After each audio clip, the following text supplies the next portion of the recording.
everyone, welcome to Tesla Shorts Time, daily episode 519 for June 23rd, 2026. I'm Patrick, coming to you from Vancouver. Here's what you need to know about Tesla today. NatPower and Tesla have formed a partnership valued at $4 to $5 billion to install battery storage infrastructure in the UK and Italy. Phase 1 targets 25 gigawatt hours across 5 projects, with a longer-term aim of 100 gigawatt hours. The deal relies on Tesla Megapack hardware and its trading software to decide when to charge and discharge.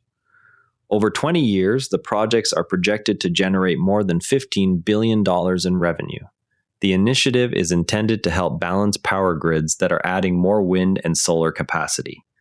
Tesla's trading software will be used to optimize when stored energy is bought and sold on local markets.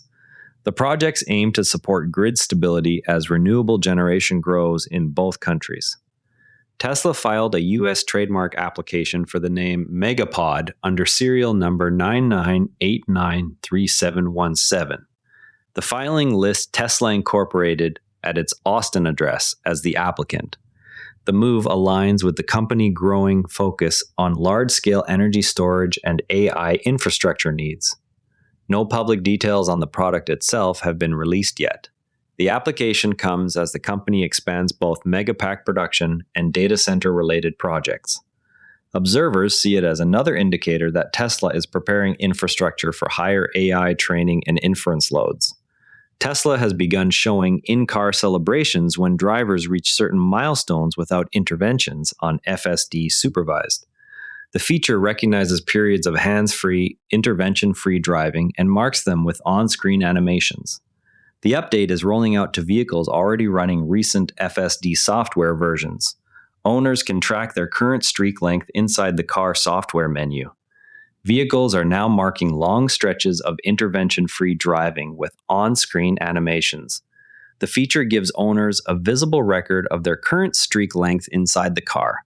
It builds on the existing supervised FSD software and does not change the requirement for driver attention. Ashok discussed how mainstream outlets have framed Tesla's full self-driving development. The commentary highlights differences between reported incidents and the actual capabilities shown in software releases. It points to recurring story patterns that emphasize crashes while giving less attention to version-to-version improvements. Coverage often focuses on isolated events rather than cumulative progress across software iterations. The discussion notes that public perception can be shaped more by selective emphasis than by the full sequence of updates. Observers following the commentary suggest this pattern affects how new releases are received in broader media. Additional information has emerged about a recent Tesla incident involving manual override of the driver assistance system. The driver reportedly took control at highway speed before the crash occurred. Tesla has been providing updated context to clarify the sequence of events captured in vehicle data. Tesla released a statement confirming that the driver of the Model 3 involved in the Katy, Texas crash had manually overridden the acceleration controls. The clarification came after initial reports suggested the vehicle was operating under autopilot or FSD. Vehicle data logs showed the driver inputs preceded the impact with the home.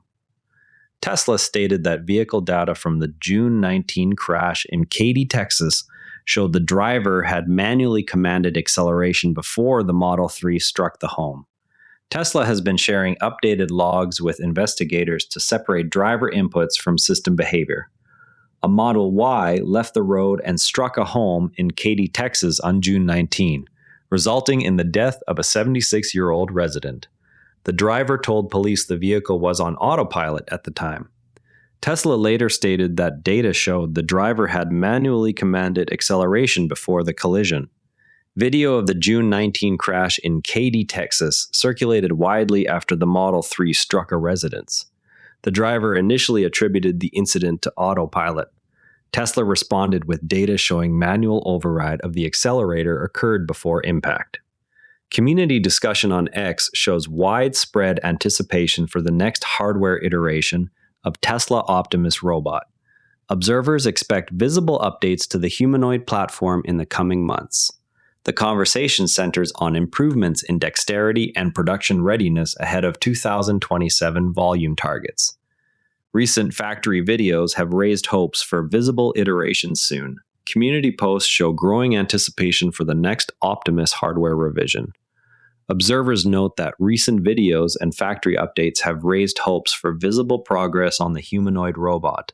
The discussion focuses on improvements needed before internal deployment at Tesla factories can scale. No official timeline has been confirmed beyond the existing 2027 volume goal. Cars.com American-Made Index placed Tesla and Jeep vehicles at the top of its ranking for U.S. content and assembly.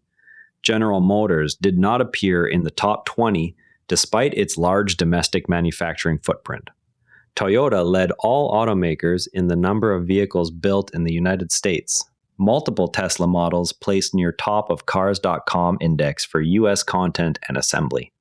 The index measures domestic parts sourcing and final assembly location. Tesla's position reflects its U.S. manufacturing footprint relative to other automakers. Elon Musk commented that the Associated Press spreads negative framing about him more effectively because its tone appears neutral. The remarks followed recent coverage patterns in both outlets. Musk argued that syndication of AP stories amplifies the reach of critical narratives.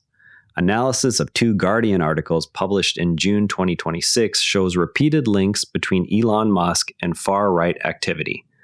The pieces use similar language and sourcing patterns across different incidents. Critics say the framing treats association as evidence of direct responsibility. Commentary on AP and Guardian coverage patterns around Musk and Tesla focuses on narrative tone and syndication reach rather than individual incidents. Energy storage economics rest on a simple relationship between capital cost per kilowatt hour, cycle life, and the spread between peak and off-peak electricity prices. When that spread narrows, the payback period lengthens even if the hardware itself becomes cheaper. Tesla Megapack deployments therefore succeed or fail based on how much volatility remains in local power markets after renewables are added. The NatPower agreement illustrates one path by pairing hardware with software that actively arbitrages those price differences. The trading layer decides when to charge and discharge, turning a passive battery into a revenue-generating asset. Without that optimization, the same Megapacks would sit idle for more hours and deliver lower returns on the same installed cost. Over time, the model creates a feedback loop where more storage capacity smooths renewable output. Projects that lock in long-term revenue contracts early, as the UK and Italy deals appear to do, protect against that compression. Keep an eye on further details around the Megapod trademark filing as production ramps continue. That covers it for today's Tesla developments. TSLA closed at $405.05, up $4.56, 1.1%. Share this episode with a fellow Tesla enthusiast if you found it useful, and subscribe so you don't miss tomorrow's episode. I'm Patrick in Vancouver. Thanks for being here. And before you go, this show is part of the Now a Network, a family of daily podcasts covering tech, science, markets, and more. If you enjoyed today's episode, give SpaceX Daily a listen, the daily companion for following SpaceX as a public company from Starship to the stock ticker. You can explore the whole lineup at neuranetwork.com. This episode used AI voice synthesis of my voice. Editorial selection and analysis are my own.